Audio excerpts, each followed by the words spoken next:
I love Willie and I love Waylon and Kenny Rogers and Dolly and all that stuff. But the newer stuff I never really listened to. And then we wrote a country song, started listening to the radio. We're like, this is kind of similar to what we just did. And it turns out it was a hell of a lot of fun to write country songs.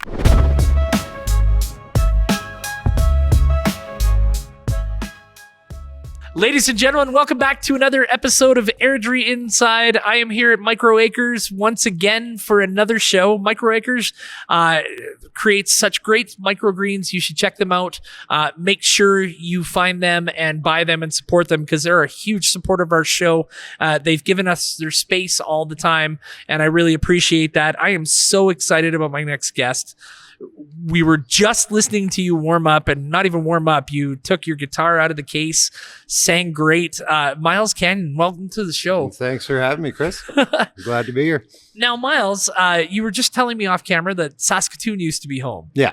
So give me a little bit about your history. I've been in the music biz my whole life. Yeah. And I didn't start out in country music. I actually started off in metal. Okay. And then evolved into like funk rock bands, but we're always kind of like whatever genre we want it to be. Yeah. So yeah, I don't know. Just over COVID, I started writing country songs. Actually, me and my guitar player, we had a few drinks one night and we're just kind of goofing around and wrote a song. We're like, wow, this is a country song. So, and I had actually never listened to much modern country before. So you say modern country. Did you listen to old country? Well, yeah, absolutely. Okay, because I think that was the golden age of country music. Yeah, absolutely. And, I love Willie and I love Waylon and, Kenny Rogers and Dolly and all that stuff. But the newer stuff I never really listened to. And then we wrote a country song, started listening to the radio. We're like, this is kind of similar to what we just did. And it turns out it was a hell of a lot of fun to write country songs. So yeah. We just started over COVID, I think, just kind of writing a bunch of songs. Next thing you know, we're in the studio recording them. And next thing you know, I'm performing them. And I wasn't even planning on being a country artist at all. And here you are. I'm truly about just, first and foremost, I'm a writer than anything. But one of my favorite artists, for somebody my age, it's weird to say, but it was my dad's favorite artist, and that's kind of how it gets handed down. But Chris Christopherson was one of my favorite artists to ever see, and I'm sad that I can't see him in concert again. I saw him a couple of times before he passed away. But as far as a songwriter goes, incredible. The lyrics were Absolutely just incredible. Unbelievable. They're so specific, and they put you right in that moment. There's something about old country that puts you right where that feeling, that emotion, that energy is. Yeah. So, okay. So you started out in metal.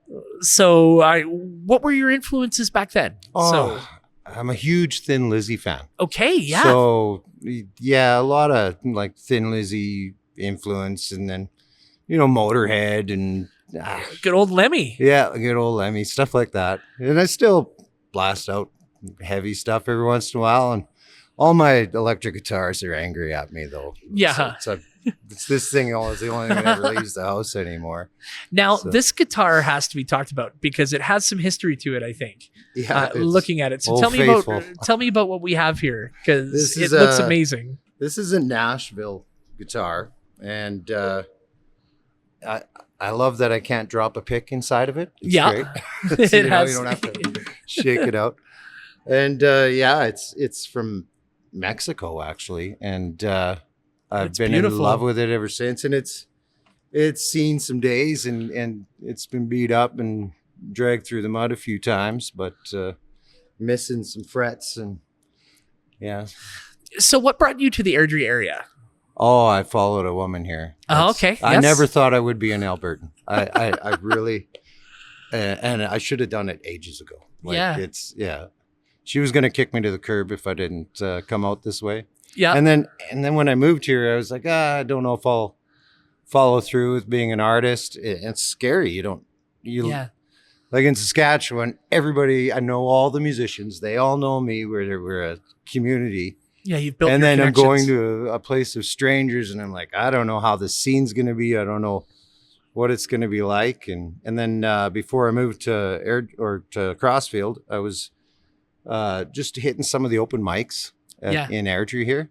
And I was like, oh, wow, there's some great people here. And everybody was really supportive, made friends almost instantaneously. So, since we've been doing the show, we've had a bunch of musical guests on, and you're going to be a part of our celebration on June the 6th coming up. And that started because we had such great artists come through the show. And we thought, what a great way to showcase some of the talent that we have. But I am blown away by the musical talent in this area. Oh, absolutely. It is growing. Everybody's supporting each other, and it just seems like a real great hotbed for artists here in Alberta. Absolutely. Yeah. And you see the difference. Like I was just saying, I just came from BC. Yeah. And they're complaining about, we barely have any places to play shows. I'm like, this is Vancouver. You got 4 million people here? Yeah. There must be tons of places. And then you look at Airdrie, and Airdrie's got 10 venues you could play at, and and then Calgary and Edmonton. It's just so many gigs out here. It's every small town's got a rodeo, and absolutely. Yeah. So you mentioned Waylon and Willie are influences. Who else has influenced you in your musical journey? Oh, it's everybody. Yeah. It's everything from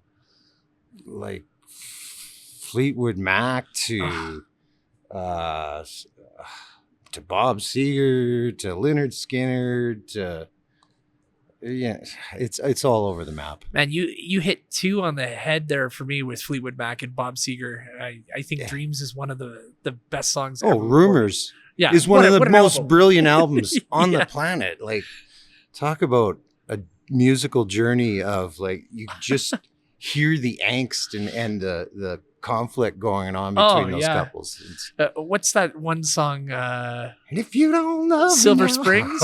Where she's literally yelling at Lindsey Buckingham on stage, and he has to sit there and play through his breakup song. Oh, brilliant. Well, on the chain. Brilliant song. Absolutely nuts. Brilliant song. Speaking of songs, I see that you have your guitar. I'd love to hear a song. Sure. I want to kind of break it up and have you play a couple if that's okay. But after how you warmed up, I'm anxious to hear what you have for me. All right. I don't know what to play. I didn't make a plan. But, oh, that's okay. Wherever your heart takes you here. Well, quite often. Well, lately, because I'm in love and moved, So I write a lot of love songs lately. Oh, good. Used to be a lot of dark songs. Some, I don't know. Smoky. Yeah. Yeah, some. Maybe I'll do, I'll start dark. Okay. And maybe bring it into love. Okay. So, when I write, quite often I'll tap into things that I've been through or even people that I know are around me, stuff like that. So tap into that emotion. And this is one of those songs about dealing with loss, I guess. And it's called Burn It Down. Yeah.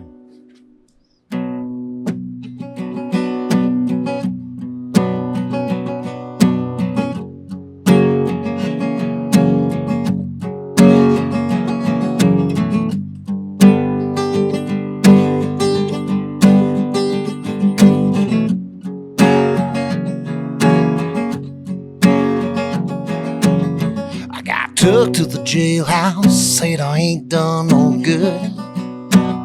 I told them if I could do it again, you damn sure know I would. So go ahead and book me, it's a small price for moving on.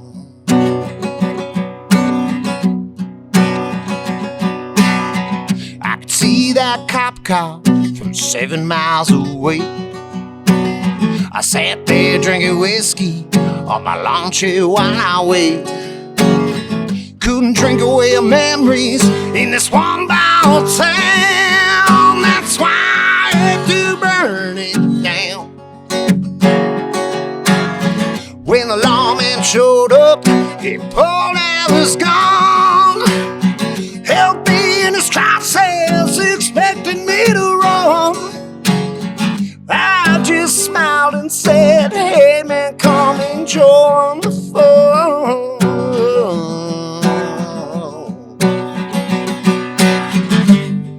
gave a full confession, told them nothing but the truth. I can still see your face sitting in that corner booth. That bar's got me reminiscing of when you were around. That's why I had to burn it down. When they looked through my pockets, they had to let me go. I showed them the title of this bar that I now own. Use the money that they gave me when we put you in the ground, just so I could burn it down. Every memory that we made, gonna put them all in flames.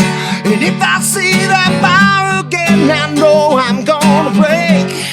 Can't go there to get found with the ghost of you around. That's a problem with the one ball town.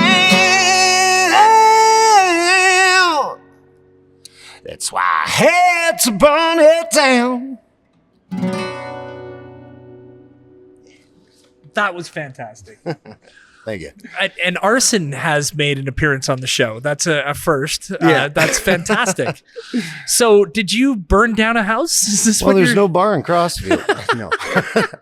No, I didn't burn a bar down. But, it just kind of, that's about just a man who's really down and just doesn't know what to do to get over the loss of, So do you find writing therapeutic? Absolutely. Yeah. It's writing, like, it's all about the song. For me, when I get inspiration, I drop everything. It's there. It's like there's this radio that I can faintly hear and showing me songs that don't exist yet. And then as soon as it comes and in I'm like, tune, okay, dial it in. It's like, oh, there it is. I got to stop everything, Huh. drop it, write. I don't have half-written songs. It's everything gets finished, and I can't function until it's done. How long does it take you to write a song? It's usually I'll come up with an idea. I'll jot it all down, get all my ideas kind of lined up, and then the next morning I'll come in with a fresh brain, put it all together, and use under 24 hours. Because there's two types, right? There's the type that writes it as quickly as you do, and then there's types that are constantly iterating and constantly trying to perfect. And I have ideas that sat around. Like I wrote a song about Willie Nelson, and it sat for 2 years, and I'm like, I gotta write a song about Willie Nelson, and eventually it hit me, the right piece of music and the right moment, and I'm like, okay, there it is. And I think Willie Nelson writes or sings one of, I think, the greatest songs ever, or right up there with You're Always on My Mind. I've heard a million covers of that song, and nobody can sing it like that man. Yeah, he's distinct. It's very, very cool. Yeah. So let's talk a little bit about the scene here in Alberta and Airdrie. You said it was different from Saskatchewan, but what makes it so different? Oh, there's a lot that's different. Like in Saskatchewan, we don't have session musicians. They're actual bands, and I noticed there's a lot of hired gun stuff here, which is incredible. That whole world is really different to me. Yeah. And there's a lot of, you see writing sessions and stuff like that, and just like I said before, there's just so many gigs. There's so many musicians too, though. Like, it's a big pool. It is a big, much larger pool than there is in Saskatchewan. So you can see it when you go to the SCMAs and the CMABs. It's a bit different crowd.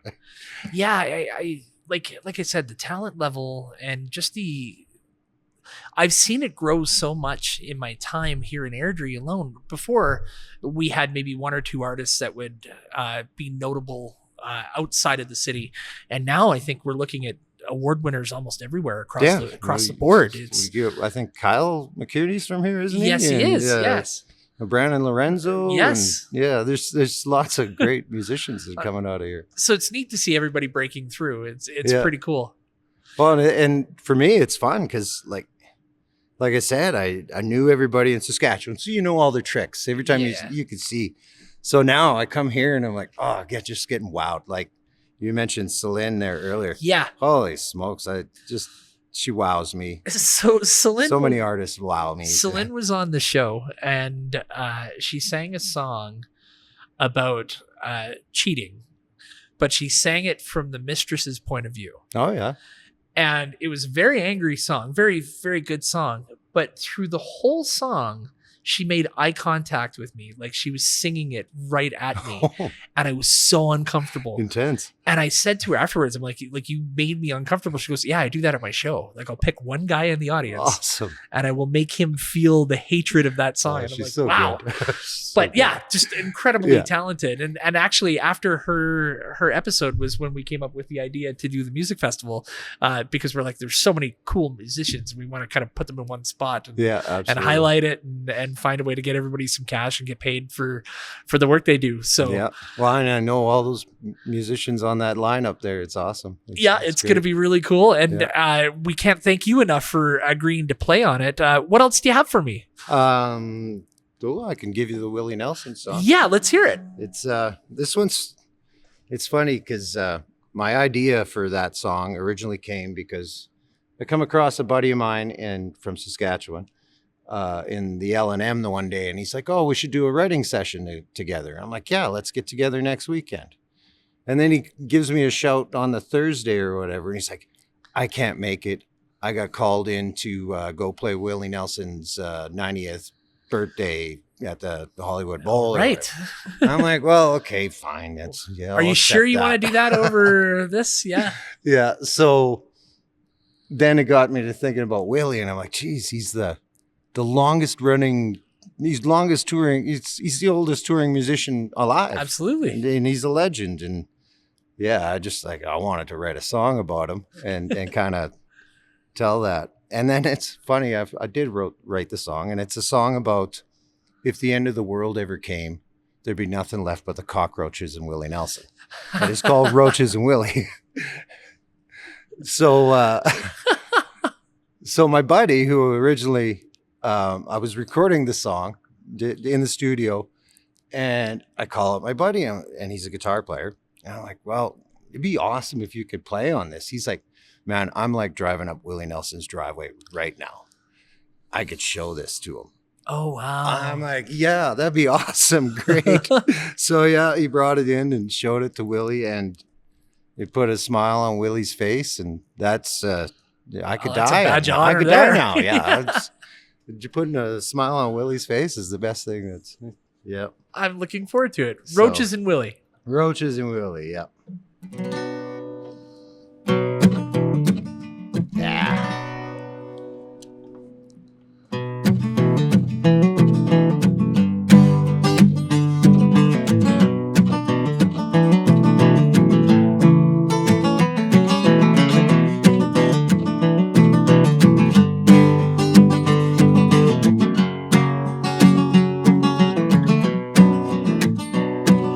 Small town nowhere, Texas, back in 1933.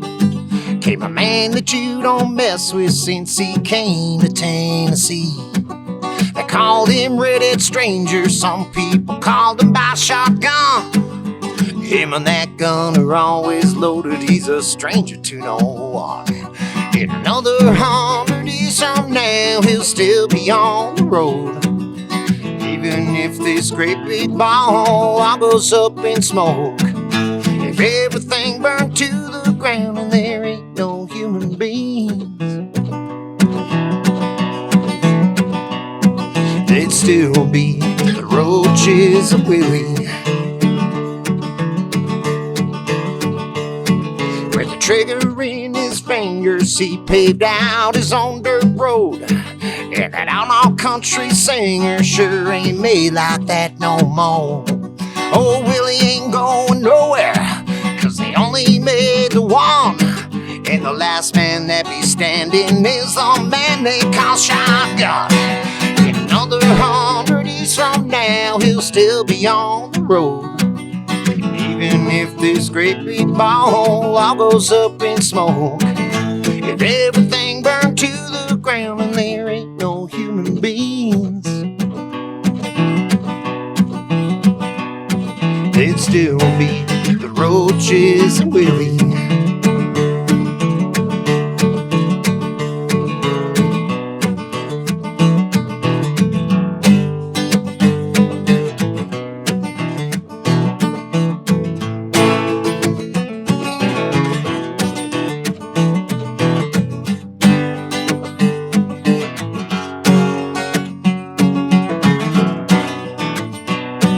In another 100 years from now, he'll still be on the road.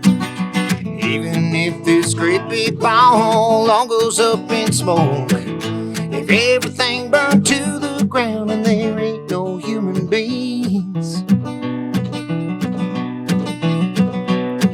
they'd still be roaches and Willie. Oh, I know that they'd still be the roaches and Willie.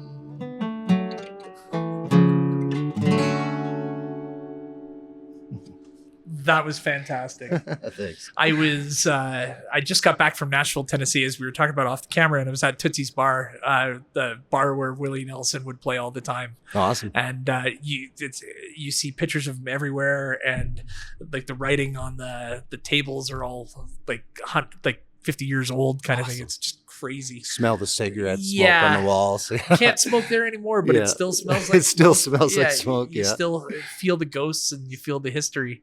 Yeah, that's great. That's great. Willie Nelson, man, my parents used to sing all of those songs to me when I was a kid. Yeah. Like Willie, Waylon, Merle, like just crazy. Yep. So this is really hitting a spot for me. So Awesome. I'm a huge fan of country music. What's next for you? Like, so let's talk about some of your accolades and what's next for you. Well, for accolades, well, I did. Well, I got- Willie laughed at your song. I got and Willie made Willie smile. Yeah, and that's made probably Willie better. smile. That's enough Yeah. for me. So, but yeah, I got nominated for Professional Artist of the Year at the AMAs this year, and was nominated for the YYC for Songwriter of the Year. Yeah. in Calgary, and yeah, there's just lots of recording. Yeah. I do quite a bit of recording still in Saskatchewan, some here. I actually, before I was a musician, I was a carpenter. So Okay. Steve Jevney, he has Studio 88 just around the corner here. And I built that because wow, I needed okay. a studio close to home. Yeah. So I do some tracking over at Studio 88 and some in Saskatchewan. So I just came back from Saskatchewan. I was there for a week and Very cool. recording, and yeah, I got about 6 songs I want to try and release this year. Now, are you going to release them all at once, or? I'm going to release a few singles, and then, then- near the end there'll just be a handful that will lump into an EP. Yeah. Yeah. It's changed so much. It's not an album drop anymore. It's Yeah. putting things online. Yeah, it's different, and I'm an old school guy. Like I collect vinyl. I like to read the sleeve and stuff. But It's funny that you mentioned Steve. He was on the show as well.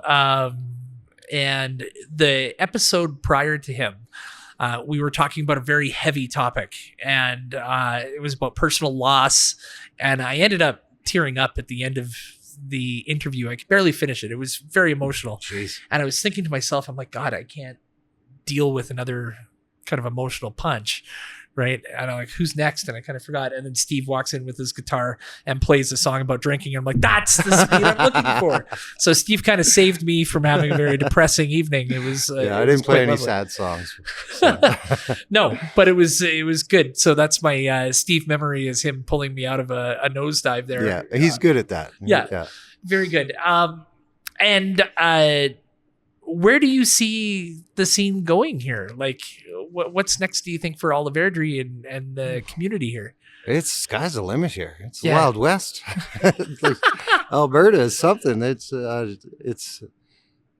like there's no limit to what you can do. Just keep going. Go through the steps. Go through, and I don't know the steps around here, so I'm just doing course. what I do. But Yeah. I see how the system works, and I see the artists, going through and meeting the people they need to meet, and making the connections, and and supporting each other. Like everybody lifts each other up here. It's incredible. What do you recommend for younger artists coming up? Because you mentioned a couple of them here, and I love that you're sharing some names. We're supposed to be sitting here talking about you, and you're being deferential to other artists, which is really cool. Take my hat off to this place. It's awesome. So. What advice would you have for younger artists coming up today? It's just keep going and keep honest. Like don't. You see people, and I've had it myself in my younger days. I had an ego. Everybody, of course, gets that in this biz, I guess. But the more honest you are and the more keeping it real you are, I think that's the ticket, especially in this world where, we got the threat of AI and all that stuff. Yeah. So keeping honest is, I think, truly important. And as songwriters, like just make sure that, it's true to yourself. Yeah. Now, Miles, where can we find your music? Miles Canyon Music on Instagram and Miles Canyon on Facebook.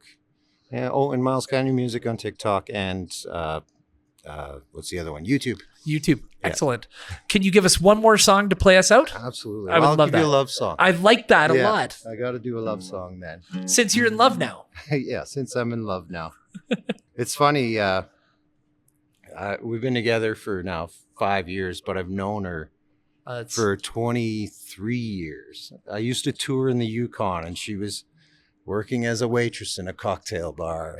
And how is that not a song? I know, it should be. I mean, I don't write songs, but I could write a song about... Probably would go working as a waitress. Yeah, exactly. Yeah. So, I back then, I was really trying to,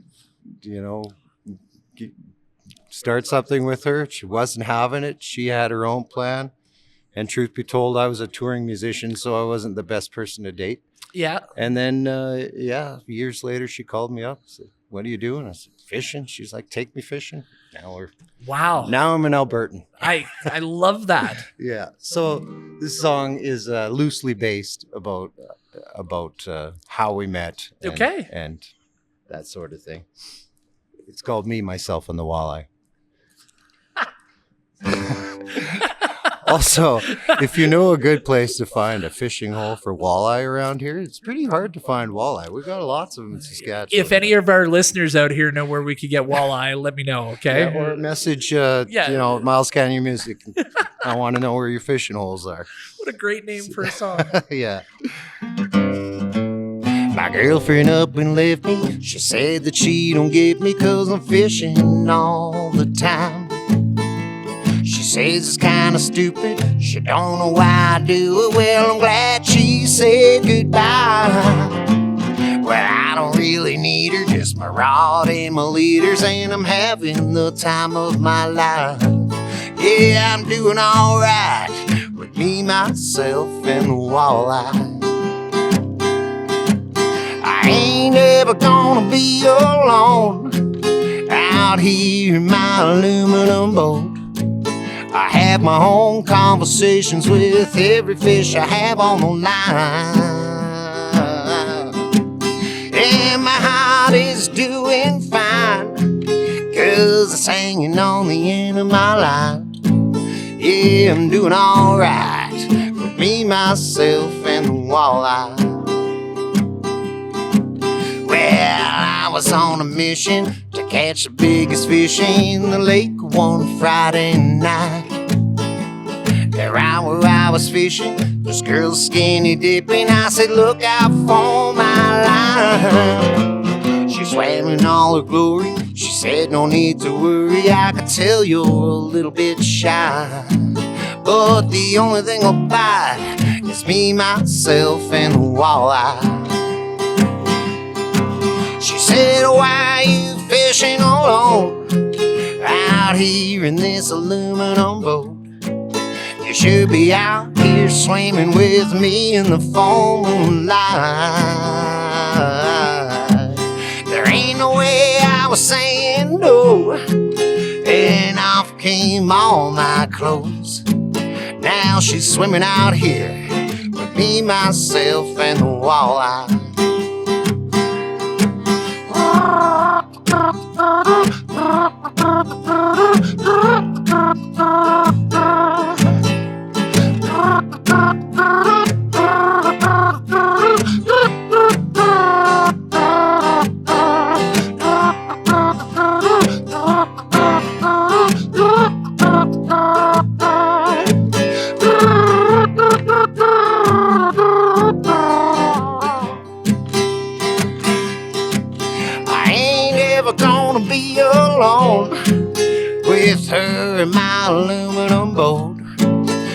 Now she loves to go fishing with me most every night.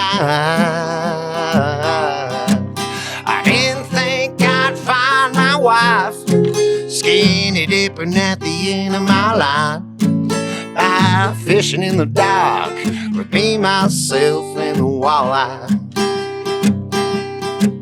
Yeah, I'm doing all right with me, myself, and the walleye.